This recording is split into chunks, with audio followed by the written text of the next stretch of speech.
ಉಯ್ದಿದೆ, ಮತ್ತೆ ಮಳೆ ಉಯ್ದಿದೆ. ಶುಭಾರಂಭ. ನಮ್ಮ ಚಿತ್ರರಂಗಕ್ಕೆ ಮತ್ತೆ ಮಳೆ ಉಯ್ತಾ ಇದೆ. ಏನು ನಮ್ಮ ಸಿನಿ ಮಹಾಪ್ರೇಕ್ಷಕರಿದ್ದಾರಲ್ಲ, ಇತ್ತೀಚೆಗೆ ಬರ್ತಾನೇ ಇರಲಿಲ್ಲ. ಈಗೀಗ ಒಂದು ಮಾಧವ್ ಪಿಕ್ಚರಿಂದ ಚಿತ್ರಮಂದಿರಗಳು ತುಂಬ ತಿಳುಕ್ತಾ ಇದ್ದಾವೆ. ಎಲ್ಲ ಆನ್ಲೈನಲ್ಲೇ ಬುಕ್ ಆಗ್ತದೆ. ಇತ್ತೀಚೆಗೆ ಒಂದು 10 ದಿನದಿಂದ ಎಲ್ಲೆಲ್ಲಿ ಹಾಕಿದ್ರು ಸೂಪ್ರಮ್ ಶೋ ಎಲ್ಲ ಹೌಸ್ಫುಲ್ಲು, ಬುಕ್ ಮೈ ಶೋಲ್ಲೇ ಆಗ್ತಾಯಿದೆ. ಕೌಂಟ್ರಿಗೂ ಜನ ಬರ್ತಾಯಿಲ್ಲ, ಅಷ್ಟೊಂದು ಜನ ಬರ್ತಾಯಿದೆ. ನಿಜವಾಗಲೂ ನಮ್ಮ ಚಿತ್ರರಂಗಕ್ಕೆ ಮತ್ತೆ ಮಳೆ ಸುರಿತಾ ಇದೆ, ಉಯ್ತಾ ಇದೆ ಅಲ್ವಾ? ಮತ್ತೆ ಮಳೆ ಉಯ್ತಾ ಇದೆ.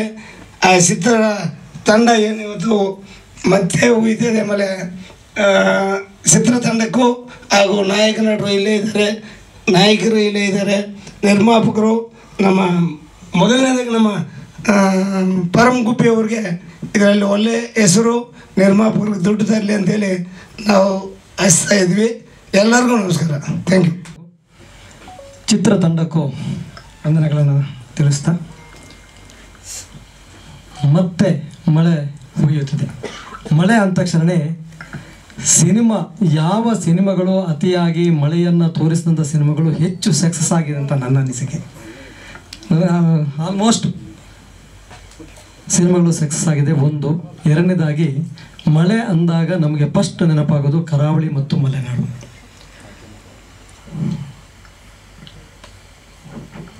ನನಗೆ ಈ ಕಥೆಯನ್ನು ಪರಮ್ ಗುಬ್ಬಿಯವರು ಆಯ್ಕೆ ಮಾಡಿಕೊಂಡಿದ್ದಾರೆ ಅಂದಾಗ ಒಂದ್ಸರಿ ಆಶ್ಚರ್ಯನೂ ಆಯಿತು. ಯಾಕೆಂದರೆ ಪರಮ್ ಗುಬ್ಬಿಯವರು ಒಬ್ಬ ಬರಹಗಾರ.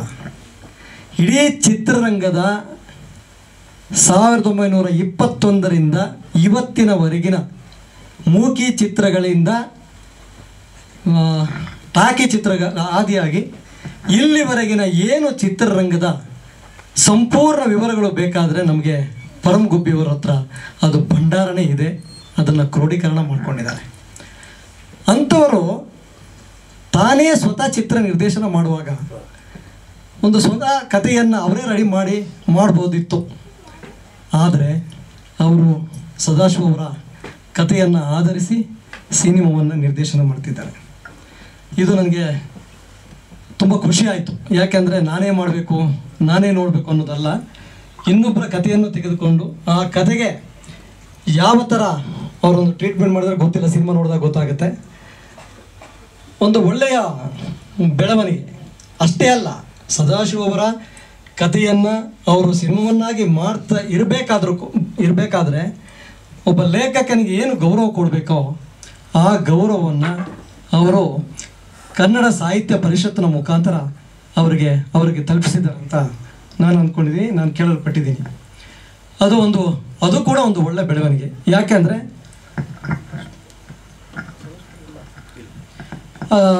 ಅವರು ಇಲ್ಲದಿರೋದರಿಂದ ಅಥವಾ ಅವರ ಫ್ಯಾಮಿಲಿ ಅವರು ಯಾರಿಗೂ ಇವರಿಗೆ ನಮ್ಮ ನಿರ್ಮಾಪಕರಿಗೆ, ನಿರ್ದೇಶಕರಿಗೆ ಅವರ ಫ್ಯಾಮಿಲಿಯ ಹುಡುಕಾಟದಲ್ಲಿ ಅವರು ಯಾರು ಇಲ್ಲ ಅಂತ ಗೊತ್ತಾದಾಗ ಅವರ ಹೆಸರಿನಲ್ಲಿ ಕನ್ನಡ ಸಾಹಿತ್ಯ ಪರಿಷತ್ತಿನಲ್ಲಿ ಒಬ್ಬ ಸದಾಶಿವ ಅವರ ಒಂದು ಲೇಖಕರ ಹೆಸರಲ್ಲಿ ಪ್ರಶಸ್ತಿಯನ್ನು ಕೊಡಬೇಕು ಅಂತ ಇವರಲ್ಲಿ ಹೋಗಿ ಅದರೊಂದು 8 ಗಂಟೆ ಥರ ಇಟ್ಟು ಅದನ್ನೊಂದು ಪ್ಲ್ಯಾನ್ ಮಾಡಿದ್ದ ಯೋಜನೆ ಇದೆಯಲ್ಲ, ಅದಂತೂ ಸೂಪರ್ಬು.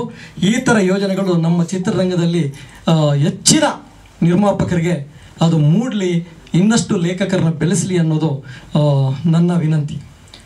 ಜೊತೆಗೆ ಪರಮ್ ಗುಬ್ಬಿ, ನಾನು ಸಿನಿಮಾ ನಿಮಗೆ ಯಾಕೆಂದರೆ ಮಾಧ್ಯಮದವರಿಗೆ ಸಿನಿಮಾದ ಬಗ್ಗೆ ಫೀಡ್ಬ್ಯಾಕ್ ಬೇಕಾಗುತ್ತೆ. ನಾನು ಬಾಕಿ ವಿಷಯ ಮಾತಾಡಿ ನಾನೇ ಟೈಮ್ ವೇಸ್ಟ್ ಮಾಡಿದ್ರೆ ಕಷ್ಟ. ಆದರೂ ಕೂಡ ಪರಮ್ ಗುಬ್ಬಿ ಅಂತ ಒಬ್ಬ ಬರಹಗಾರ, ಅವರು ಇಂಥ ಒಂದು ಸಿನಿಮಾಗೆ ಕೈ ಹಾಕಿ ಸಿನಿಮಾವನ್ನು ಮಾಡಿದ್ದಾರೆ. ಹಾಗೆ ಚಿತ್ರದ ನಿರ್ಮಾಪಕರಿಗೂ ಆಮೇಲೆ ನಿರ್ದೇಶಕರಿಗೂ ಚಿತ್ರತಂಡಕ್ಕೂ ಶುಭವಾಗಲಿ. ಆದಷ್ಟು ಬೇಗ ಚಿತ್ರವನ್ನು ನಾವು ನೋಡುವಂತಾಗಲಿ. ಎಲ್ಲರ ಆಶೀರ್ವಾದ ಚಿತ್ರದ ಮೇಲೆ ಇರಲಿ. ಒಂದು ಸಾಹಿತ್ಯ ಕೃಷಿಯಲ್ಲಿ ಅದನ್ನು ಸಕ್ಸಸ್ ಮಾಡೋಕ್ಕೆ ಹೊರಟಿದ್ದಾರೆ, ಅವರಿಗೆ ನಮ್ಮೆಲ್ಲರ ಬೆಂಬಲ ಇರಲಿ ಅಂತ ಕೇಳ್ತಾ ನನ್ನ ಮಾತನ್ನು ಮುಗಿಸ್ತೇನೆ. ಜೈ ಹಿಂದ್. ಅಧ್ಯಕ್ಷರು ಹೇಳಿಬಿಟ್ರು, ಅದು ನಾನು ಹೇಳಬೇಕು ಅಂತ ಅಂದ್ಕೊಂಡು ಬಂದಿದ್ದೆ. ಅವ್ರು ಹೇಳಿದ್ದಾರೆ, ಹೀಗಾಗಿ ಅದನ್ನು ರಿಪೀಟ್ ಮಾಡೋದ್ರಲ್ಲಿ ಅರ್ಥವಿರಲ್ಲ. ಎರಡು ವಿಶೇಷತೆ ಏನಪ್ಪ ಅಂದರೆ ಭಾಳ ವರ್ಷಗಳ ಕಾಲ ಚಿತ್ರರಂಗದಲ್ಲಿ ತಮ್ಮನ್ನು ತಾವು ತೊಡಗಿಸ್ಕೊಂಡು ಒಬ್ಬ ಕಲಾ ನಿರ್ದೇಶಕರಾಗಿ ಕೆಲಸ ಮಾಡಿ, ಅಂದರೆ ಸರಿಸುಮಾರು 25 ವರ್ಷಗಳ ಕಾಲ ಕಲಾ ನಿರ್ದೇಶಕರಾಗಿ ಕೆಲಸ ಮಾಡ್ಕೊಂಡು ಬಂದಂತಹ ನಮ್ಮ ಗಂಗಾಧರ್ ಅವರು ಎಲ್ಲಿದ್ದಾರೆ?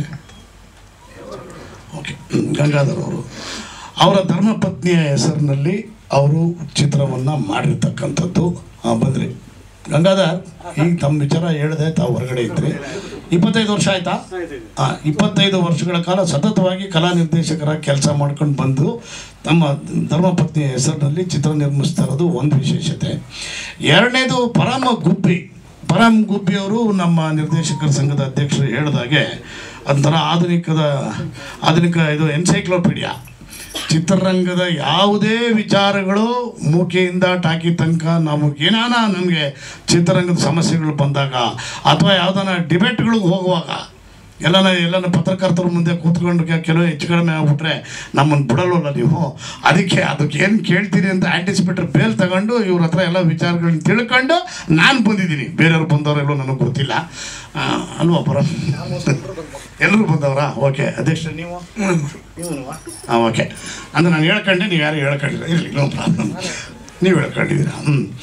ಆ ಥರ ಅಂದರೆ ಎಲ್ಲ ಹೋಗುಗಳನ್ನು ಒಳ ಹೊಕ್ಕುಗಳನ್ನು ಮತ್ತು ನಾವು ಹುಟ್ಟೋದಕ್ಕಿಂತ ಮುಂಚೆ ಚಿತ್ರರಂಗದಲ್ಲಿ ನಡೆದಿರ್ತಕ್ಕಂಥ ಎಲ್ಲ ಘಟನಾವಳಿಗಳನ್ನು ಆಯಾಯ ಡೇಟು, ಆಯಾಯ ವರ್ಷ, ಆಯಾಯ ತಿಂಗಳುಗಳ ಸಮೇತ ಹೇಳ್ತಕ್ಕ ರಾತ್ರಿ 3 ಗಂಟೆಗೆ ಫೋನ್ ಮಾಡಿ ಕೇಳಿದ್ರು ಹೇಳ್ತಾರೆ. ಒಂದು ದಿವಸ ನಾನು 1:30 ಫೋನ್ ಮಾಡಿದ್ದೀನಿ ನೈಟು, 1:30-2 ಗಂಟೆಯಲ್ಲಿ. ನಾನು ಊರಿಂದ ಬರ್ತಾಯಿದ್ದೆ, ನಾಳೆ ಬೆಳಿಗ್ಗೆ ಹಿಂಗಿದೆ, ಸ್ವಲ್ಪ ದಯವಿಟ್ಟು ಅದು ಸ್ವಲ್ಪ ಡಿಟೇಲ್ ಬೇಕು ಅಂದೆ. ಟಪ ಹೇಳ್ಬಿಟ್ರು, ಗುರು ಇನ್ನೂ ಮಲಗಿಲ್ವ ನೀವು, ಪೇಪರ್ ಇಟ್ಕೊಂಡು ಓದ್ಕೊಂತಿದ್ರು ಅಂದೆ. ಇಲ್ಲ ಮಲಗಿದ್ದೆ ಸರ್ ಅಂದರು. ಮತ್ತು ಹಿಂಗೆ ಇಟ್ಟತ್ತಲ್ಲಿ ಹೇಳಿದ್ರು, ಹಿಂಗೆ ಹೇಳ್ತಾ ಇದೆಯಲ್ಲ ಗುರು ಅಂದೆ. ನಾನು ಇರೋದೇ ಹಂಗೆ ಅಂದರು. ಅವತ್ತು ಅವ್ರ ಬಗ್ಗೆ ಏನು ಅನ್ನೋದು ನನಗೆ ಗೊತ್ತಾಯಿತು. ಇನ್ನು ತಾಂತ್ರಿಕ ವರ್ಗದವರು ಮತ್ತು ಇವರ ಒಂದು ಪರಂ ಗುಬ್ಬಿಯವ್ರನ್ನ ನಾವು ಒಂದು ಪ್ರಾಜೆಕ್ಟ್ಗೋಸ್ಕರ ಕರೆದಿದ್ವಿ. ಒಂದು ಇತಿಹಾಸದ ಪುಸ್ತಕದ ಬಗ್ಗೆ ನಿಮ್ಮ ಸಲಹೆ ಬೇಕು ಅಂತ. ಅವರು ಎಷ್ಟು ದೊಡ್ಡ ಗುಣ ಅವ್ರದ್ದು ಅಂದರೆ, ಸರ್ ನಾನು ಏನೇ ಆಗಿದ್ರು ಪರಂ ಗುಬ್ಬಿ ನಾನೊಬ್ಬ ಇದು ಮಾಡ್ಕೊಂಡಿದ್ದೀನಿ, ಓಕೆ, ಬಟ್ ಪತ್ರಕರ್ತರಲ್ಲೇ ಭಾಳಷ್ಟು ಜನ ನುರಿತರಿದ್ದಾರೆ, ಅಂಥವ್ರನ್ನ ನೀವು ಇಟ್ಕೊಂಡು ಇನ್ನೂ ಹೆಚ್ಚಿಗೆ ನನಗಿನ್ನ ನುರಿತರಿದ್ದಾರೆ ಅಂದ್ರಲ್ಲ, ನನಗದು ಭಾಳ ಆಶ್ಚರ್ಯ ಆಗ್ಬಿಡ್ತು. ಏನು ಪರಂ ಹಿಂಗೆ ಹೇಳ್ತೀರಿ ಅಂತೆ. ಇಲ್ಲ ನಾನು ಬ್ಯಾಕ್ ಡ್ರಾಪಲ್ಲಿ ಇರ್ತೀನಿ, ಬಟ್ ನೀವು ಯಾರನ್ನ ಸ್ವಲ್ಪ ಗೊತ್ತಿರೋರನ್ನ ಮುಂದೆ ಇಟ್ಕೊಂಡು ಹ್ಯಾಂಡ್ಲ್ ಮಾಡಿ ಸರ್ ಅನ್ನೋ ಮಾತಂದರು. ಅದು ಅವರ ದೊಡ್ಡ ಗುಣವನ್ನು ನಾವು ನೋಡ್ದಂಗೆ ಆಯಿತು. ಜೊತೆಯಲ್ಲಿ ಇಬ್ಬರು ಹೀರೋಯಿನ್ಗಳು ಅಂದರೆ, ನಾನು ಟೀಸರು ನೋಡಿಲ್ಲ, ಏನೂ ನೋಡಿಲ್ಲ. ಬ್ರದರ್ಸ್, ಆಲ್ ದಿ ಬೆಸ್ಟ್ ಅಮ್ಮ, ಒಳ್ಳೇದಾಗ್ಲಮ್ಮ, ನಿಮಗೆಲ್ರಿಗೂ ಒಳ್ಳೇದಾಗಲಿ. ಅದು ಯಾಕಂದರೆ ಚಿತ್ರರಂಗದ 25 ವರ್ಷಗಳ ಕಾಲ ತಮ್ಮ ಹನಿಯನ್ನು ಸುರಿಸಿ, ಅಂದರೆ ಬೆವರಿನ ಹನಿಯ ಹಣ ಅದು ಅಲ್ವರಾ. ಸೊ ಅವರ ಆ ಚಿತ್ರ ಬಿಡುಗಡೆ ಆಗೋ ತನಕನೂ ನಿಮ್ಮ ತಂದೆ ತಾಯಿ ನಿಮ್ಮ ಮೇಲೆ ಬಂಡವಾಳ ಹಾಕಿದರೆ ಎಷ್ಟು ತಲೆ ಕೆಡಿಸ್ಕೋಬೇಕೋ ಅಷ್ಟನ್ನು ತಲೆ ಕೆಡಿಸ್ಕೊಂಡು ಚಿತ್ರ ಬಿಡುಗಡೆ ಆಗೋ ತನಕ ಚಿತ್ರರಂಗದ ಜೊತೆಯಲ್ಲಿ, ಅಂದರೆ ಚಿತ್ರತಂಡದ ಜೊತೆಯಲ್ಲಿ ಇರಿ ಅಂಥೇಳಿ ನಾನು, ಅಲ್ಲಪ್ಪ ಇರ್ತಾರೆ, ಇರಲೇಬೇಕಲ್ವಾ? ಅಲ್ಲ, ಇರಲೇಬೇಕು, ಇದರಲ್ಲೋ ಗೊತ್ತಿಲ್ಲ. ಅಕಸ್ಮಾತ್ ಇಲ್ಲ ಅಂದರೆ ಇರ್ರಿ ಅಂತ ಕೇಳ್ಕೊತಾ ಇದ್ದೀನಿ. ಮುಂದಕ್ಕೆ ಈ ಚಿತ್ರ ನಮ್ಮ ಅಧ್ಯಕ್ಷರು ಹೇಳಿದಾಗೆ ಮತ್ತೆ ಮಳೆ ಹುಯ್ಯುತ್ತಿದೆ, ಮುಂಗಾರು ಮಳೆ ಬಂದೋಯ್ತು ಅವಾಗ ಅಲ್ವಾ, ಈಗ ಮತ್ತೆ ಮಳೆ ಹುಯ್ತಾ ಇದೆ, ಮತ್ತೆ ಮುಂಗಾರು ಮಳೆನೂ ಬಂದೋಯ್ತು.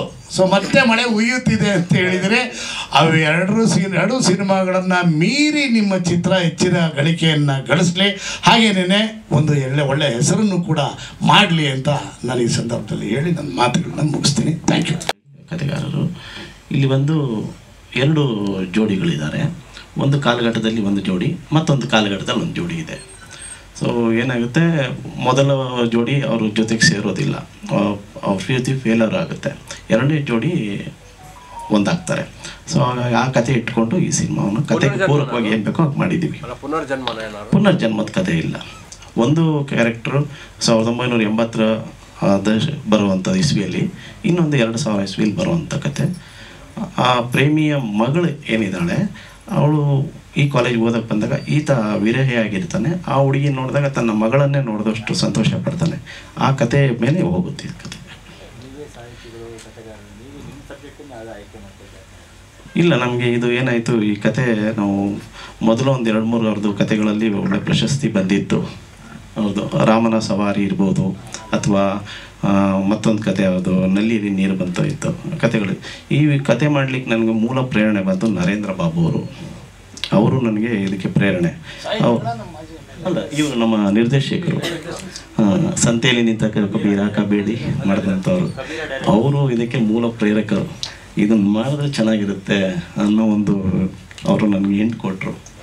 ಅಲ್ಲಿಂದ ನಾನು ಕತೆ ಹುಡುಕೊಂಡು ಹೊರಟಾಗ ನನಗೆ ರವೀಂದ್ರ ವಂಶಿಯವರು ಈ ಕಥೆಯ ಭಾಗವನ್ನು ಎತ್ತಿಕೊಟ್ರು. ಆಮೇಲೆ ಹಲವಾರು ಕಡೆ ಮೈಸೂರಲ್ಲಿ ಹೋಗಿ ಅದಕ್ಕೆ ನಾವು ರೈಟ್ಸ್ ಎಲ್ಲ ಹುಡುಕ್ತೋ, ಭಾಳಷ್ಟು ಕಡೆ ಓಡಾಡ್ದೋ. ಆಗ ಅವ್ರ ಮನೆಯವ್ರು ಯಾರೂ ನಮ್ಗೆ ಸಿಗಲಿಲ್ಲ. ಅವ್ರ ಮನೆಯವರೆಲ್ಲ ಕಾಲ ಆಗ್ಬಿಟ್ಟಿದ್ದಾರೆ. ಕರೋನಾ ಟೈಮ್ನಲ್ಲಿ ಅವ್ರ ಮಿಸ್ಸಸ್ ಕೂಡ ತೀರೋಗಿದ್ದರು. ಹಾಗಾಗಿ ನಾವು ಮೈಸೂರೆಲ್ಲ ತುಂಬ ಓಡಾಡಿ ಅವ್ರ ಬಗ್ಗೆ ಎಲ್ಲ ನೋಡ್ದೋ, ಎಲ್ಲೂ ಸಿಗಲಿಲ್ಲ. ಆಗ ಈ ಕಥೆಯನ್ನು ತಗೊಂಡು ನಾವು ಏನು ಮಾಡಬೇಕು ಅಂತ ಯೋಚನೆ ಮಾಡಿದಾಗ ಕನ್ನಡ ಸಾಹಿತ್ಯ ಪರಿಷತ್ತಲ್ಲಿ ಇವ್ರ ಹೆಸರಲ್ಲಿ ಒಂದು ದತ್ತಿ ಹಣ ಇಡೋಣ ಅಂತೇಳಿ ಸಾಹಿತ್ಯ ಪರಿಷತ್ ಅಧ್ಯಕ್ಷರನ್ನು ನಾವು ಭೇಟಿ ಮಾಡಿದೆವು. ಆ ಸಂಪರ್ಕ ಮಾಡಿದಾಗ ಅವರು ಈ ಆಲೋಚನೆ ಚೆನ್ನಾಗಿದೆ, ಮತ್ತು ಕನ್ನಡ ಚಿತ್ರರಂಗಕ್ಕೂ ಮತ್ತು ಸಾಹಿತ್ಯ ಪರಿಷತ್ಗೆ ಯಾಕೆ ಅವ್ರನ್ನ ಕೊಂಡಿ ಬೇಸಿಬಾರ್ದಿದು ಅಂದ್ಬಿಟ್ಟು ನಮ್ಮ ನಿರ್ಮಾಪಕರಲ್ಲಿ ಹೇಳಿದಾಗ ನಿರ್ಮಾಪಕರು ಇಲ್ಲ ಇದು ಭಾಳ ಚೆನ್ನಾಗಿದೆ, ಇಲ್ಲ ಎಲ್ಲ ತೀರೋಗಿದ್ದಾರೆ. ಒಬ್ಬರು ಮಗಳು ಅಮೇರಿಕಾದಲ್ಲಿದ್ದಾರೆ, ಸುಜಾತ. ಅವರು ನೀವು ಮಾಡಿ, ನಮ್ದು ಏನು ಅಭ್ಯಂತರ, ನಮ್ಮ ತಂದೆ ಹೆಸರು ನೀವು ಪ್ರಶಸ್ತಿ ಕೊಡೋದ್ರಿಂದ ನಮ್ಗೆ ಭಾಳ ಸಂತೋಷ ಆಗುತ್ತೆ, ನೀವು ಮಾಡಿ ತುಂಬ ಒಳ್ಳೆಯದು ನಮಗೆ, ನಾವು ಅಮೇರಿಕಾದಲ್ಲಿದ್ದೀವಿ ಅಂತೇಳಿ ಹೇಳಿದ್ರು. ಆ ನಂಬರ್ನ ಹುಡುಕಿ ತೆಗೆದೆ. ನಾನು ತೆಗೆದು ಅವ್ರ ಮಗಳನ್ನು ಪರ್ಮಿಷನ್ ಕೇಳಿದೆ. ಅವರಿಲ್ಲ ನೀವು ಮಾಡಿ ಅಂತ ಹೇಳಿದ್ರು. ಸಾಹಿತ್ಯ ಪರಿಷತ್ತಲ್ಲಿ ಅವತ್ತೇ ನಾವು ನಮ್ಮ ನಿರ್ಮಾಪಕರು ಇದನ್ನು ನಾವು ಇದು ಮಾಡೋದು ಬೇಡ ಸರ್, ಇದನ್ನು ಏನಾದರೂ ಒಂದು ಹೊಸತನ ಮಾಡೋಣ ಅಂತ ಹೇಳಿದ್ರು. ಹಾಗಾಗಿ ನಾವು ಹಣ ತೊಗೊಂಡೋಗಿ ಸಾಹಿತ್ಯ ಪರಿಷತ್ ಅಧ್ಯಕ್ಷರ ಜೊತೆ ಮಾತಾಡಿದೆವು. ಅದನ್ನು ಸಾಹಿತ್ಯ ಪರಿಷತ್ ದತ್ತಿ ಇಟ್ಟು ಮುಂದಿನ ದಿನಗಳಲ್ಲಿ ಯುವ ಪ್ರತಿಭೆಗಳು ಯಾರೇ ಬಂದರು, ನವ್ಯ ಕವಿಗಳಿರ್ಬೋದು, ಅಂಥವ್ರಿಗೆ ಪ್ರಶಸ್ತಿ ಸಿಗಲಿ ಅನ್ನೋ ಒಂದು ಆಸೆ ಇಟ್ಕೊಂಡು ಪ್ರತಿ ವರ್ಷ ಅದು ಮಾಡೋಣ ಅಂತ ಇದನ್ನು ಅಲ್ಲಿಟ್ಬಿಟ್ರು. ಈ ಕಥೆಯನ್ನು ತಗೊಂಡು ನಾವು ಇಬ್ಬರು ಡಿಸ್ಕಸ್ ಮಾಡಿ ತುಂಬ ದಿವಸ ಈ ಕತೆ ಚಿತ್ರಕಥೆ ಬಗ್ಗೆ ಯೋಚನೆ ಮಾಡಿ ಸಾಧಾರಣ ಒಂದು 2 ವರ್ಷ ಈ ಕತೆ ನಾವು ರೆಡಿ ಮಾಡ್ಕೊಂಡು ಇಟ್ಕೊಂಡಿದ್ದು. ನೀಟಾಗಿ ಇದಕ್ಕೆ ನನಗೆ ಚಿತ್ರಕಥೆ, ಸಂಭಾಷಣೆ, ಸಾಹಿತ್ಯವನ್ನು ಮಾಡೋದ್ರ ಜೊತೆಗೆ ನನಗೆ ಹಲವಾರು ಟಿಪ್ಸ್ ಕೊಟ್ಟಿದ್ದು ನಮ್ಮ ನರೇಂದ್ರ ಬಾಬು ಅವರು. ಸಂಭಾಷಣೆ ನರೇಂದ್ರ ಬಾಬು ಅವರೇ, ಚಿತ್ರಕಥೆ, ಸಂಭಾಷಣೆ ಮತ್ತು ಸಾಹಿತ್ಯ. ಅವರು ಕೂಡ ಈ ಸಿನಿಮಾದಲ್ಲಿ 2ನೇ ಸಿನಿಮಾ. ಅವ್ರಿಗೆ ಭೂಮಿಕಾ ಗೌಡ ಅಂತ ಇದ್ದಾರೆ, ಅವ್ರದ್ದು 2ನೇ ಸಿನಿಮಾ. ಮತ್ತು ನಮ್ಮ ಸುಲಕ್ಷಾ ಕೈರಾ ಅಂತೇಳಿ ಅವರು ನಾಯಕಿಯಾಗಿ ನಟಿಸಿದ್ದಾರೆ, ಅವ್ರದ್ದು 8ನೇ ಸಿನಿಮಾ. ಇದು 8ನೇ ಸಿನಿಮಾ, ನಾಯಕಿ ನಟಿಯಾಗಿ ಅಭಿನಯಿಸಿದ್ದಾರೆ ಸುಲಕ್ಷಾ ಕೈರಾ ಅವರು. ಖಂಡಿತ ಸರ್, ಖಂಡಿತ ಅದು ಹೌದು ಸರ್. ಆ ವಿಚಾರದಲ್ಲಿ ಖಂಡಿತ ಸರ್, ಆ ವಿಚಾರದಲ್ಲಿ ಯಾವತ್ತು ನಾವು ಹಾಗೆ, ಯಾಕೆಂದರೆ ನಾವು ಅಣ್ಣವ್ರಿಗೆ ಪಾಲಿಕೆ ಪ್ರಶಸ್ತಿ ಕೊಟ್ಟಾಗ ಅಣ್ಣವ್ರು ಅಲ್ಲೇ ಸ್ಪಾಟಲ್ಲಿ ಕೊಟ್ಬಿಟ್ಟಿದ್ರು ಹಣನ ಪುಸ್ತಕ ಪ್ರಾಧಿಕಾರಕ್ಕೆ. ಅದೇ ಬಿ ಸರೋಜದೇವಿ ಅವರು ಕೂಡ ಹಾಗೆ ಮಾಡಿದ್ದಾರೆ. ಈ ಥರ ನಮ್ಮ ಕನ್ನಡ ಚಿತ್ರರಂಗದಲ್ಲಿ ಪ್ರತಿಯೊಬ್ಬರು ಏನೋ ಒಂದು ಮಾಡ್ಕೊಂಡು ಹೋದಾಗ ನಾವು ಯಾಕೆ ಅದನ್ನು ಮಾಡಬಾರ್ದು ಅನ್ನೋ ಒಂದು ಆಲೋಚನೆ ಇಟ್ಕೊಂಡು ಕತೆ ಇರ್ಬೋದು. ಖಂಡಿತ ಸರ್, ಖಂಡಿತ. ಈ ಚಿತ್ರದ ಮುಖಾಂತರ ನಾವು ಅದು ತೋರಿಸ್ತಾ ಇರೋದು ಹಾಗೆ, ಯಾಕೆಂದರೆ ಚಿತ್ರರಂಗ ಮತ್ತು ಸಾಹಿತ್ಯ ಪರಿಷತ್ 2 ಕೊಂಡಿಗಳು, ಕನ್ನಡದ ಕೊಂಡಿಗಳು 2 ಬೆಸ್ಕೊಂಡ್ಲಿ ಅನ್ನೋದು ನಮ್ಮ ಆಸೆ ಸರ್. ಸಿನಿಮಾ ಶುರುವಾಗಿ ಅಲ್ಲೇ ನಮ್ಮದು ಒಂದು 4 ತಿಂಗಳಾಯಿತು ಸರ್. ಇದು ಶೃಂಗೇರಿ, ಹೊರನಾಡು, ಕೊಪ್ಪ, ಹರಿಹರಪುರ ಮತ್ತು ಸುತ್ತಮುತ್ತ ಆಗುಂಬೆ ಸುತ್ತಮುತ್ತ ಭಾಗದಲ್ಲಿ ಮಾಡಿದ್ವಿ. 25 ದಿನ ಶೂಟಿಂಗ್ ಹಿಡಿತು ಸರ್. ಸಾಂಗ್ಸ್ ಎಲ್ಲ ನಂದ ಮಾಸ್ಟರ್ 2 ಹಾಡಿದೆ, ನಂದ ಮಾಸ್ಟರ್ ಅವರೇ ಮಾಡಿಕೊಟ್ರು. 2 ಸಾಂಗ್ ಇದೆ. ಜಾಸ್ತಿ ಹಾಡಿಗೆ ಸಿನಿಮಾ ಕತೆಗೆ ಏನು ಬೇಕೋ ಅಷ್ಟು ತೊಗೊಂಡಿದ್ದೀವಿ. ಖಂಡಿತ ಇಲ್ಲ, ಸೆಟ್ ಕೂಡ ಇದೆ. ಹಾಗೆ ಕಾಲೇಜ್ ಸನ್ನಿವೇಶ ಜಾಸ್ತಿ ಇರೋದ್ರಿಂದ ಕಾಲೇಜಿನ ಸನ್ನಿವೇಶಗಳನ್ನು ಜಾಸ್ತಿ ಚಿತ್ರೀಕರಣ ಮಾಡಿದ್ದೀವಿ. ಮತ್ತು ಹೊರಾಂಗಣ ಜಾಸ್ತಿ ಇದೆ, ಏಕೆಂದರೆ ಒಂದು ಕೌಟುಂಬಿಕ ಒಬ್ಬ ಹೀರೋ ಬಂದುಬಿಟ್ಟು ನಮ್ಮ ನಿರ್ಮಾಪಕರ ಮಗ ಲಿಖಿತ್, ಅವ್ರ ತಾಯಿ ತಂಗಿಯ ಪಾತ್ರಕ್ಕೆಲ್ಲ ಮನೆಯ ಚಿತ್ರೀಕರಣ ಇದೆ, ಮತ್ತು ಹೊರಾಂಗಣ ಚಿತ್ರೀಕರಣ ಮತ್ತು ಕಾಲೇಜು ಚಿತ್ರೀಕರಣ ಇದೆ. ಹಾಗಾಗಿ 2 ಹಾಡು ಅವ್ರು ಮಾಡಿದ್ದಾರೆ. ಅತಿಶಯ್ ಜೈನ್ ಅಂತ ನಮ್ಮ ಸಂಗೀತ ನಿರ್ದೇಶಕರು. ಕ್ಯಾಮ್ರಾ ವರ್ಕು ಇಪಿಲಿ, ಸಂತೋಷ್ ರಾವ್ ಇಪಿಲಿ ಅಂತೇಳಿ. ಅವರು ಮುಂಬೈನವರು ಸರ್.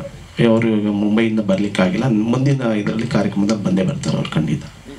ಮಳೆಯ ಪಾತ್ರ ಜಾಸ್ತಿ ಇರುತ್ತೆ. ಹೌದು, ಮಳೆಯ ಪಾತ್ರ. ಯಾಕೆಂದರೆ ಒಬ್ಬ ನಾಯಕ ವೀರಹ್ಯಾಗಿರ್ತಾನೆ, ಮತ್ತೊಬ್ಬ ನಾಯಕ ಯುವ ನಾಯಕನಿಗೆ ಆತ ತನ್ನ ಕಥೆಗಳನ್ನು ಹೇಳ್ಕೊಂಡು ಹೋಗುವಾಗ ಅವನ ಫ್ಲ್ಯಾಶ್ ಬ್ಯಾಕ್ನಲ್ಲಿ ಬರುವಂಥ ಪ್ರತಿ ಸರಿ ಮಳೆ ಇರುತ್ತೆ. ಅವನ ಕಣ್ಣೀರು ಜೊತೆಗೆ ಮಳೆ 2 ಕೂಡ ಪ್ಲೇ ಆಗ್ತಾ ಹೋಗುತ್ತೆ. ಹಾಗಾಗಿ ಆ ಪಾತ್ರಕ್ಕೆ ಮತ್ತೆ ಮಳೆ ಹುಯ್ಯುತ್ತಿದೆ. ಕಾದಂಬರಿ ಅಂದ ತಕ್ಷಣ ಏನಾದ್ರು ಮೆಸೇಜ್ಗಳಿರ್ತವೆ ಅದರಲ್ಲಿ? ಖಂಡಿತ ಮೆಸೇಜ್ ಇದೆ. ಮೆಸೇಜ್ ಯಾವತ್ತೂ ಬರಹಗಾರರು ಯಾವತ್ತೂ ಬರೆಯೋದೇ ಹಾಗೆ ಪ್ರತಿಯೊಂದು ಕಥೆಯಲ್ಲಿ. ಯಾಕೆಂದರೆ ನಾನಿನ್ನ ಮರೆಯಲಾರೆ ಅನ್ನೋದು ನಿಮ್ಗೆ ಗೊತ್ತಿರ್ಬೋದು. ಸಿನಿಮಾ ಅದು 16 ಪುಟಗಳ ಕಥೆ ಇದ್ದಿದ್ದು ಸಿನಿಮಾ. ಆದರೆ ಈ ಸಿನಿಮಾ 12 ಪುಟಗಳ ಕತೆ.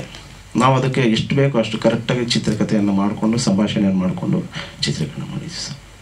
ಮನೆಯವರು 20 ವರ್ಷದಿಂದ 25 ವರ್ಷದಿಂದ ಇದರಿಂದ ಅವ್ರ ಬೆಂಬಲಾಗಿ ನಾನು ನಿಂತು ಸ್ವಲ್ಪ ಸಹಕರಿಸಿದ್ದೀನಿ ಅಷ್ಟೇ.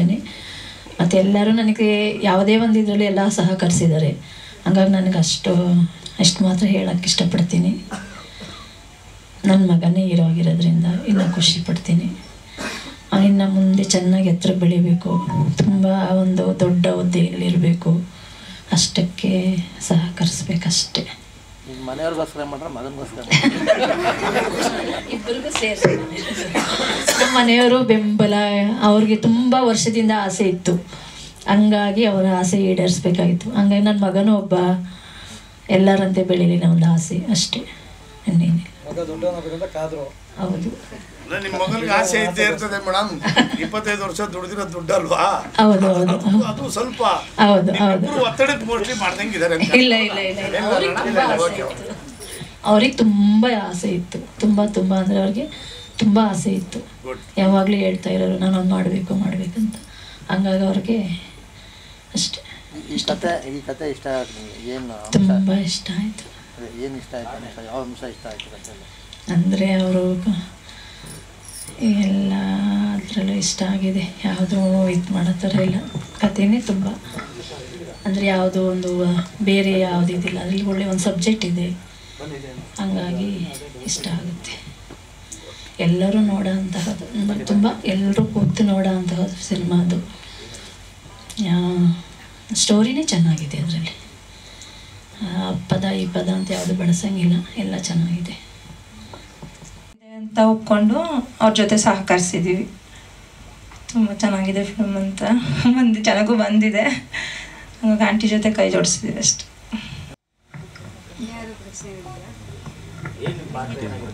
ಲೆಕ್ಚರರ್ ಪಾತ್ರ ಮಾಡಿದ್ದೀವಿ ಸರ್. 80ರ ದಶಕದಲ್ಲಿ ಮಾಡಿದಾರಲ್ಲ ಹೀರೋ, ಅವ್ರ ಜೊತೆ ಮಾಡಿದ್ವಿ. ಹಾಂ, ಎರಡು ಪಾತ್ರ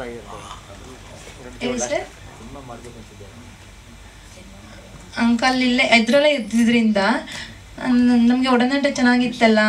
ಹಂಗಾಗಿ ಒಂದಿನ ಖುಷಿ ಮಾಡಬೇಕು ಅಂತ ಅನಿಸ್ತಿತ್ತು ಮನಸ್ಸಲ್ಲಿ. ಮತ್ತು ಅವ್ರು ಹೇಳಿದಾಗ ಆಯಿತು ಅಂತ ಒಪ್ಕೊಂಡು ಮಾಡಿದ್ವಿ.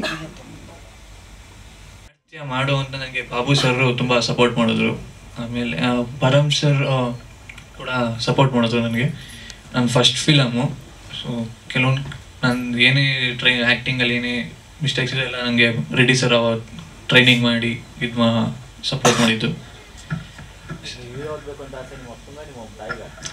ಅಪ್ಪಂಗೆ ಜಾಸ್ತಿ.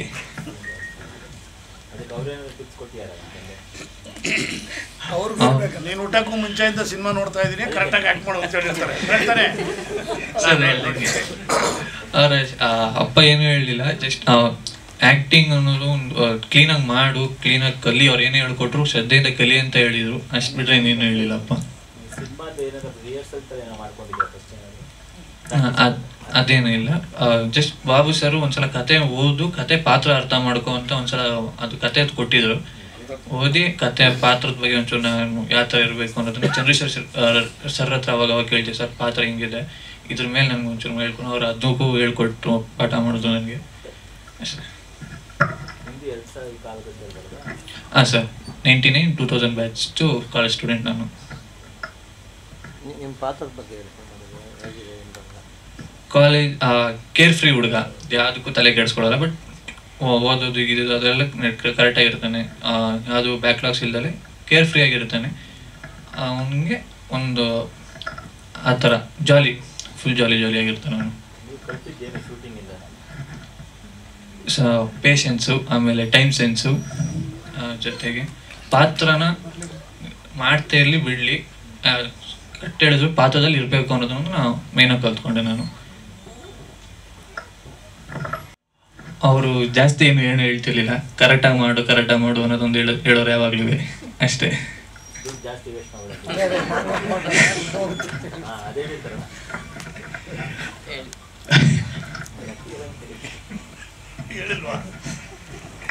ಹಂಗೇನು ಹೇಳಿರಲಿಲ್ಲ ಹೇಳಿರಲಿಲ್ಲ ಸರ್.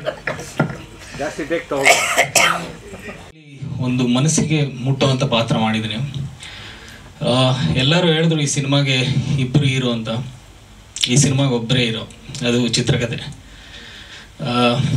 ಬಾಬು ಸರ್ ತುಂಬ ಮನಸ್ಸಿಗೆ ಮುಟ್ಟುವಂಥ ಸಂಭಾಷಣೆ ಮತ್ತು ಚಿತ್ರಕಥೆ ಬರೆದಿದ್ದಾರೆ. ಪರಮ್ ಸರ್ ಬಗ್ಗೆ ಹೇಳಬೇಕು ಅಂತಂದರೆ ಸೆಟ್ಟಲ್ಲಿ ತುಂಬ ಕಲಿತೆ ಅವರಿಂದ. ಅವರು ಇದು ಮೊದಲನೇ ಸಿನಿಮಾ ಆದ್ರೂ ಚಿತ್ರರಂಗಕ್ಕೆ ತುಂಬ ಅಳಬ್ರೆ ಅವರು. ಅಂದರೆ ಯಾವ ಟೈಮಲ್ಲಿ ಯಾವ ಇನ್ಫಾರ್ಮೇಷನ್ ಬೇಕು ಅಂದರೂ ಹೇಳ್ತಾರೆ. ಅವರು ಒಟ್ಟಿಗೆ ಕಾಲ ಕಳೆದಿದ್ದು ನನಗೆ ತುಂಬ ಒಳ್ಳೆ ಎಕ್ಸ್ಪೀರಿಯನ್ಸ್ ಕೊಡ್ತು. ಹಲವಾರು ವಿಷಯಗಳನ್ನ ತಿಳ್ಕೊಂಡೆ. ಆಮೇಲೆ ಮೊದಲೇದಾಗಿ ಮಾತಾಡಬೇಕಾಗಿರೋದು ನಿರ್ಮಾಪಕರ ಬಗ್ಗೆ. ಅಂದರೆ ಇಂಥ ಒಂದು ಕಥೆನ ತಗೊಂಡು ಮಾಡ್ಲಿಕ್ಕೆ ತುಂಬ ಧೈರ್ಯ ಬೇಕು. ಸುಮಕ್ಕ, ಶ್ರುತಿ ಮೇಡಮ್ ಹಾಗೆ ಗಂಗಣ್ಣಂಗೆ ಅವ್ರಿಗಿರೋ ಆ ಮುಕ್ತ ಮನಸ್ಸಿಗೆ ಈ ಸಿನಿಮಾದಿಂದ ಒಳ್ಳೇದಾಗಬೇಕು. ಹಾಗೆ ನಮ್ಮ ತಂತ್ರಜ್ಞರು, ಕ್ಯಾಮ್ರಾಮ್ಯಾನ್ ಶಾಂತರಾವ್ ಸರ್ ಅದ್ಭುತವಾದ ಕೆಲಸ ಮಾಡಿದ್ದಾರೆ. ಹಾಗೆ ಮ್ಯೂಸಿಕ್ ಅತಿಶಯ್ ಜೈನ್ ಅವರು ಒಳ್ಳೆ ಟ್ಯೂನ್ಸ್ ಹಾಕ್ಕೊಟ್ಟಿದ್ದಾರೆ. ಎಡಿಟಿಂಗ್ ಧನುಷ್ ಚೆನ್ನಾಗಿ ಮಾಡಿದ್ದಾರೆ.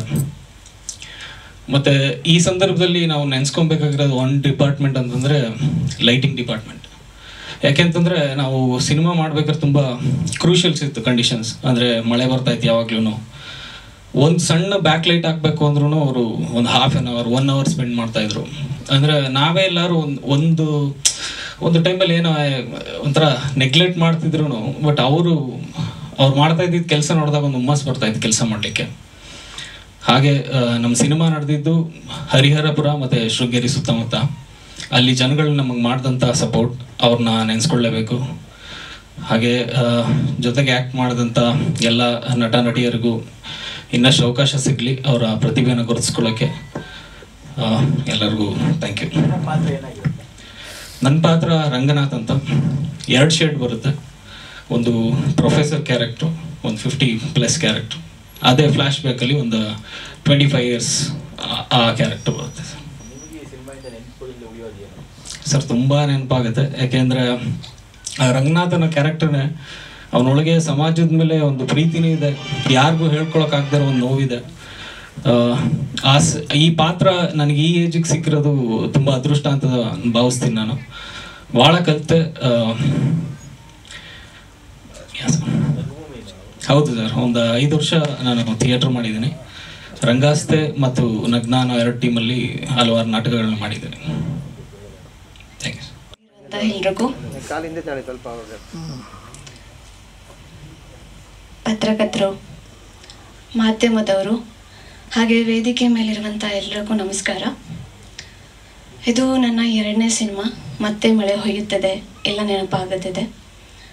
ಇಲ್ಲಿ ಮಾತಾಡೋದಕ್ಕೆ ಕಾರಣರಾದಂತಹ ನರೇಂದ್ರ ಬಾಬು ಸರ್, ಪರಮ್ ಗೋಪಿ ಸರ್, ಹಾಗೆ ಸುಮಾ ಮ್ಯಾಮ್, ಗಂಗಣ್ಣ ಅವರು, ಎಲ್ರಿಗೂ ಥ್ಯಾಂಕ್ ಯು ಸೋ ಮಚ್. ಈ ಸಿನಿಮಾದಲ್ಲಿ ನಟಿಸಿರೋದು ನನಗೆ ತುಂಬ ಸಂತೋಷ ಇದೆ. ಮುಖ್ಯ ಕಾರಣ I am also literature graduate. ಈ ಒಂದು ಸಿನಿಮಾ ಕೂಡ ಒಂದು ಸಾಹಿತ್ಯಾಧಾರಿತ ಕಥೆ ಆಗಿದೆ. ಸೊ ಅದೊಂದು ತುಂಬ ಖುಷಿ ತಂದ್ಕೊಡುವಂಥ ವಿಷಯ ನನಗೆ. ಸಿನಿಮಾ ಬಗ್ಗೆ ಮಾತಾಡೋದಾದರೆ, ಈ ಸಿನಿಮಾದಲ್ಲಿ ತುಂಬ ಮಳೆಯಲ್ಲಿ ನೆಂದಿರುವಂಥ ಏಕೈಕ ವ್ಯಕ್ತಿ ನಾನು ಮತ್ತು ಲಿಖಿತ್ ಅವರು.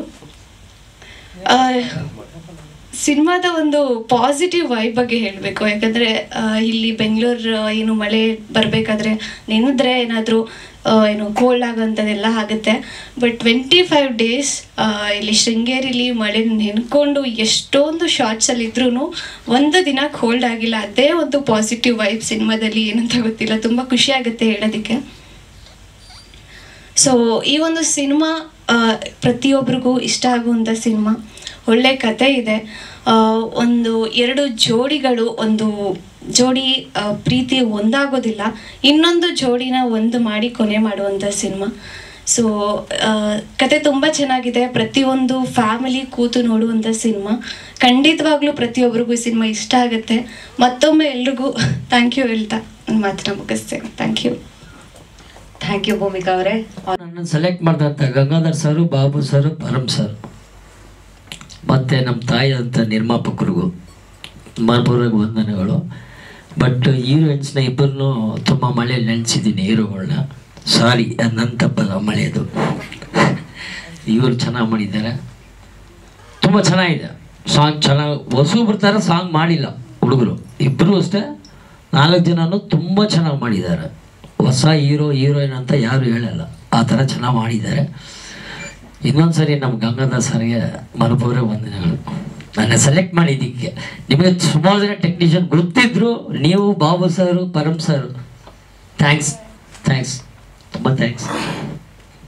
ಮತ್ತೆ ಮಳೆ ಹೊಯ್ಯುತ್ತದೆ, ಎಲ್ಲ ನೆನಪಾಗುತ್ತದೆ ಅಂತ ಹೇಳಿದಾಗ, ಮಳೆ ಬರಬೇಕಾದಾಗ ಪ್ರತಿಯೊಂದು ಸಾರಿನೂ ನೆನಪಾಗುವ ಪಾತ್ರ ಕಸ್ತೂರಿ ಪಾತ್ರ. ಆ ಪಾತ್ರ ನಾನು ಮಾಡ್ತಾ ಇದ್ದೀನಿ. ಈ ಒಂದು ಸಿನಿಮಾಕ್ಕೆ ಡೈರೆಕ್ಟರ್ ಸರ್ ಪರಮ್ ಸರ್ ಅವರು ನನಗೆ ಆಯ್ಕೆ ಮಾಡಿದ್ದಕ್ಕೆ ನನಗೆ ತುಂಬ ಖುಷಿ ಇದೆ. ಎಂಟೈರ್ ಟೀಮ್ ಎಲ್ಲ ತುಂಬ ಒಗ್ಗಟ್ಟಾಗಿ ಫ್ಯಾಮಿಲಿ ಥರ ಎಲ್ಲ ಸಿನಿಮಾ ಕಂಪ್ಲೀಟ್ ಮಾಡ್ಕೊಂಡು ಬಂದಿದ್ದೀವಿ.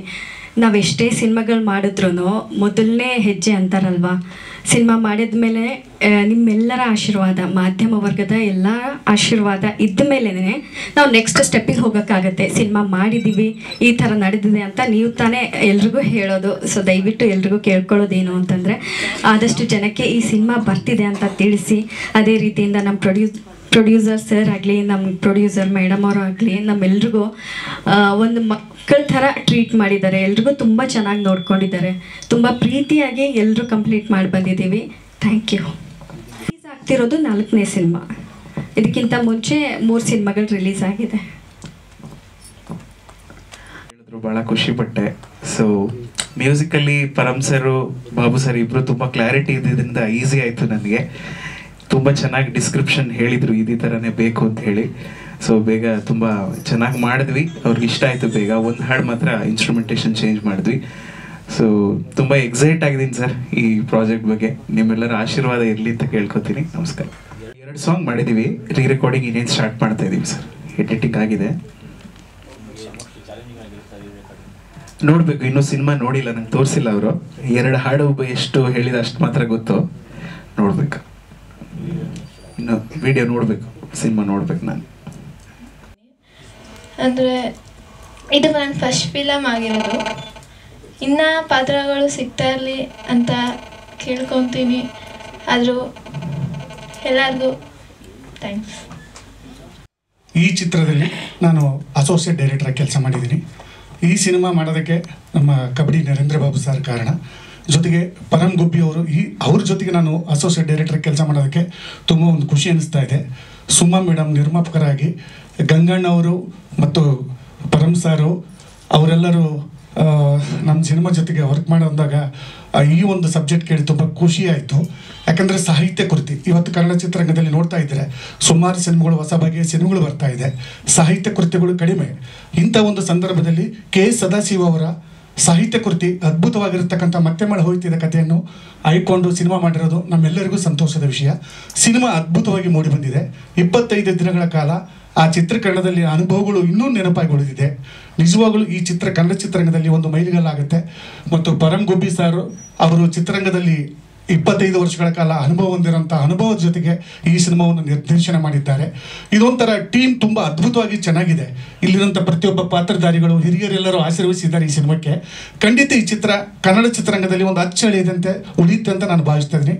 ನೀವೆಲ್ಲ ಪತ್ರಿಕಾ ಮಿತ್ರರು ಈ ಸಿನಿಮಾನ ಇನ್ನೂ ಹೆಚ್ಚಿನ ಮಟ್ಟದಲ್ಲಿ ಪ್ರಚಾರ ಮಾಡಿ ನಮ್ಮ ತಂಡಕ್ಕೆ ಶುಭ ಕೋರಬೇಕಂತ ಕೇಳ್ಕೊಳ್ತಾ ನನ್ನ 2 ಮಾತುಗಳನ್ನು ಮುಗಿಸ್ತೇನೆ. ನಮಸ್ಕಾರ. ಡಿಪಾರ್ಟ್ಮೆಂಟಲ್ಲಿ ಕೆಲಸ ಮಾಡಿದರು. ನನ್ನ ಬಗ್ಗೆ ಅವ್ರಿಗೆ ಅತೀವವಾದ ವಿಶ್ವಾಸ. ಆ ವಿಶ್ವಾಸದ ಫಲವಾಗಿ ಇದೊಂದು ಸಾಹಿತ್ಯ ಕೃತಿ ಆಗೋದಕ್ಕೆ ಸಾಧ್ಯ ಆಯಿತು.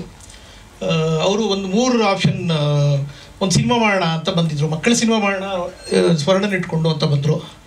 ನನಗೆ ಮಕ್ಕಳ ಸಿನಿಮಾ ಸ್ವಲ್ಪ ಅದು ಇಲ್ಲಿನ ಸಾಕಷ್ಟು ಬೇರೆ ಬೇರೆ ಕಾರಣಗಳಿಂದಾಗಿ ಅದು ನಮಗೆ ಕೈ ಕಚ್ಚತ್ತೆ. ಗಂಗಣ ಅದನ್ನು ಮಾಡೋದು ಬೇಡ, ನನ್ನ ಹತ್ರ ಒಂದು ಒಳ್ಳೆ ಸಾಹಿತ್ಯ ಕೃತಿ ಇದೆ, ಅದನ್ನು ಸಿನಿಮಾ ಮಾಡೋಣ ಅಂತ ಹೇಳಿದೆ.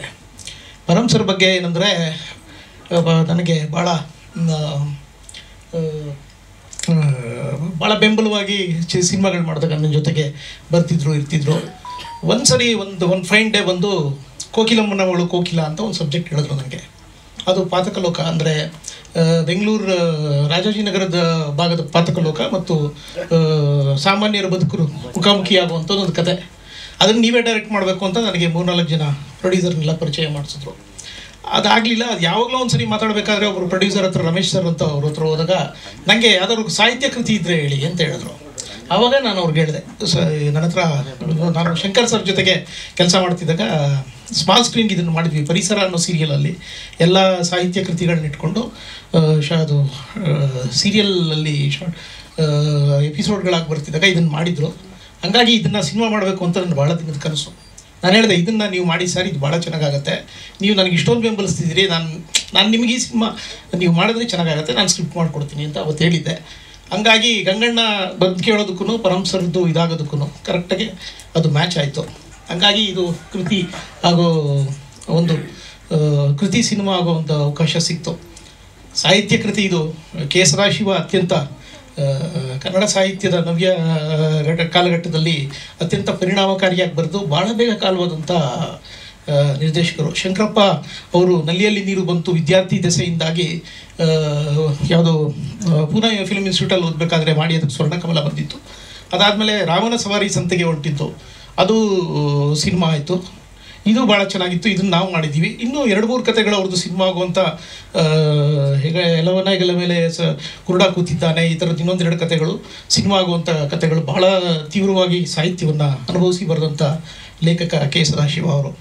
ಅಷ್ಟು ದೊಡ್ಡ ಸಾಹಿತ್ಯದ್ದು ಸಿನಿಮಾ ಈಗ ನಾವು ಸಿನಿಮಾ ಮಾಡ್ತಿರೋದು ಈ ಸಂದರ್ಭದಲ್ಲಿ, ಹೊಸ ಕಾಲಘಟ್ಟದಲ್ಲಿ ಮತ್ತೆ ಒಂಥರದ್ದು ಸಾಹಿತ್ಯದ ಕೃತಿಗಳು ಸಿನಿಮಾ ಆಗಬೇಕು ಅನ್ನೋ ಒಂದು ಆಶಯ ಇಟ್ಕೊಂಡು ಮಾಡಿರೋದು. ಇದಕ್ಕೆ ಬೆಂಬಲವಾಗಿ ಸುಮಕ್ಕ ಮತ್ತು ಗಂಗಣ್ಣ ಅವರು ನಿಂತಿರೋದು. ಇಡೀ ತಂಡ, ಚಿತ್ರತಂಡ, ಜೈ ಆಗಿರ್ಬೋದು. ಜೈ ನನಗೆ ಮೊನ್ನೆ ನಾಟಕ ಮಾಡಿದ್ವಿ, ಯಾವುದೋ ಡೈರೆಕ್ಟ್ ಆ್ಯಕ್ಷನ್ ಅಂತ ಪ್ರೊಫೆಸರ್ ನಂಜುಂಡಸ್ವಾಮಿ ಅವ್ರದ್ದು ಜೀವನ ಆಧಾರಿತ ನಾಟಕ ನಾನು ಡೈರೆಕ್ಟ್ ಮಾಡಿದ್ದೆ. ಜೈ ಅದರಲ್ಲಿ ಹೋರಾಟಗಾರನಾಗಿ ಭಾಳ ಮುಖ್ಯ ಪಾತ್ರ ಮಾಡಿದರು. ಲಿಖಿತ್ ಅವರು ಗಂಗಾಧರ್ ಅವ್ರ ಮಗ. ಆಮೇಲೆ ಭೂಮಿಕಾ ಗೌಡ ಅವರು ನಮ್ಮ ಮಂಡ್ಯದ ಜರ್ನಲಿಸ್ಟ್ ಅವ್ರ ಮಗಳವರು. ಭಾಳ ಪರಿಚಯ ನನಗೆ ಅವ್ರ ತಂದೆ. ನಾವು ಕಬಡ್ಡಿ ಮಾಡೋ ಸಂದರ್ಭದಲ್ಲೂ ಅವ್ರ ತಂದೆ ನನಗೆ ಭಾಳ ಪ್ರೋತ್ಸಾಹ ಕೊಟ್ಟಿದ್ದರು. ಇನ್ನು ಸುಲೇಖಾ ಮೇಡಮ್ಮು ಪರಮಸರ್ ಕಡೆಯಿಂದ ಈ ಸಿನಿಮಾಗೆ ಬಂದರು. ಎಲ್ಲರೂ ಸೇರಿ ಒಂದು ತಂತ್ರಜ್ಞರು, ವಿಶೇಷವಾಗಿ ಇಡೀ ಚಿತ್ರತಂಡ ಎಲ್ಲ ಹೊಸಬ್ರನ್ನ ಇಟ್ಕೊಂಡು ನಾನು ಚಿತ್ರಕಥೆ, ಸಂಭಾಷಣೆ, ಸಾಹಿತ್ಯ ಬರೆದು ಈ ಸಿನಿಮಾ ಅವ್ರ ಜೊತೆಗೆ ಇದ್ದೆ ನಾನು. 23 ದಿನದಲ್ಲಿ 23 ದಿನದಲ್ಲಿ ಭಾಳ ಅಚ್ಚುಕಟ್ಟಾಗಿ ಅತ್ಯಂತ ಯಶಸ್ವಿಯಾಗಿ ಚಿತ್ರೀಕರಣ ಮುಗೀತು. ಸಿನಿಮಾ ಏನಾಗಿದೆ ಅಂದರೆ, ಈ ಸಿನಿಮಾದು ಒಟ್ಟು ಆಶಯ ಏನಂದರೆ, ಒಂದು ಸಾಹಿತ್ಯ ಕೃತಿನಲ್ಲಿ ಮೆಸೇಜ್ ಅಂತಿರಲ್ಲ, ಬದುಕಿನ ಒಂದು ಏನದು ಅದರ ಆಶಯ ಇದೆಯಲ್ಲ, ಬದುಕದು ಒಂದು ಅದರದ್ದು ನೋವು, ನಲಿವು ಅಥವಾ ಅದರದ್ದು ಸಂಕೀರ್ಣತೆ ಇದೆಯಲ್ಲ, ಅದಷ್ಟುವನ್ನು ಬಿಚ್ಚಿಕೊಡುತ್ತೆ. ಇದರಲ್ಲಿ ಯಾವುದೇ ಸರಳವಾದ ಮೆಸೇಜ್ ಇರಲ್ಲ, ಭಾಳ ಸಂಕೀರ್ಣವಾದ ಕೃತಿ ಇದು. ಹೆಚ್ಚೆಚ್ಚು ಜನರನ್ನು ತಲುಪಲಿ, ನಮ್ಮ ಸಾಹಿತ್ಯ ಕೃತಿಗಳು ಹೆಚ್ಚೆಚ್ಚು ಸಿನಿಮಾ ಆಗಲಿ ಅನ್ನೋ ಆಶೆ ಜೊತೆಗೆ ನಾನು ಮಾತು ಮುಗಿಸ್ತೀನಿ. ಅದು ಕೂಡ ಅದ್ಭುತವಾಗಿತ್ತು, ಮ್ಯೂಸಿಕ್ ಕೂಡ ಅದ್ಭುತವಾಗಿತ್ತು, ವಿಜುವಲ್ಸ್ ಕೂಡ, ಪೋಸ್ಟರ್ ನೋಡಿದ್ವಿ, ಗೊತ್ತಾಯಿತು. ಎಲ್ಲರಿಗೂ ಒಳ್ಳೇದಾಗಲಿ ಸರ್, ತುಂಬ ಒಳ್ಳೇದಾಗಲಿ. All the very best.